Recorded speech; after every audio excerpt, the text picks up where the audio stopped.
first year of Haunt, I was on the development of the Haunt. It was a team of people that met in an office, and this idea was presented, and we all got our individual type assignments, and obviously that little group of people had a lot of talent in it because it's still going today.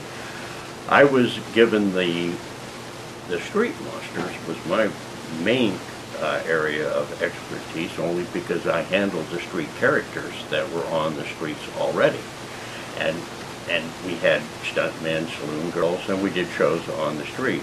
At that time, I was actually one of the street people, but I was the supervisor of them also.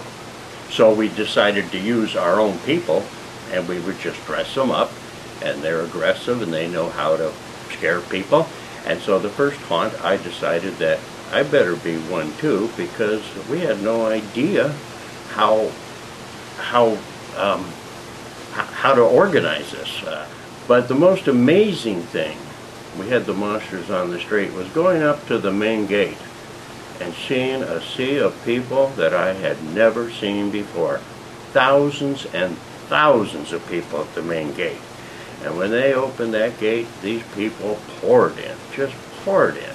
And it was like a success from day one. We thought, my gosh, we have something here. It was incredible. Well, for the first year, we realized we had a problem because there were too many people coming in. And the rides were just taxed so heavily with long lines that we thought, well, we're going to have to make other diversions for the people to enjoy in the park so they don't all run to the rides at opening. So we decided we'd put more monsters on the street, and we decided that we will have some street shows. I needed somebody in the theater that could really attract a lot of people, and we had Wolfman Jack, and he did it for about 5 or 6 years. And then he was done, and we thought, well, who would we get? And I said, well, how about Elvira? And everybody liked that idea. So we brought Elvira in, and she took 2,000 people off the streets every show. Every show was sold out. So that's 6,000 people a night that have something to do. So it alleviates the lines a little bit, but like I said, they still kept coming.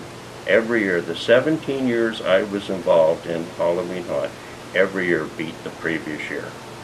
And everyone will say the first hanging was a witch hanging. And it was not a witch hanging. We hung a cowboy. We had the procession down the street, and we put the cowboy up, and we said some words, and we pulled the lever, and he was hung, and we put the a rag or bag over his head. Then that evolved into, well, let's hang a witch. And again, that was real simple. We hung a witch, and after we hung the witch, it was very dramatic because she proclaims that she is not a witch all the way up to the gallows. And then when she hears the sentencing, she says that she is the witch, and she will come back and get everybody. And she lets out a horrible scream. They pull the lever, she's hung, and then there's an explosion, and a bird flies out of the explosion. And then we had a voiceover that said, I'll be back.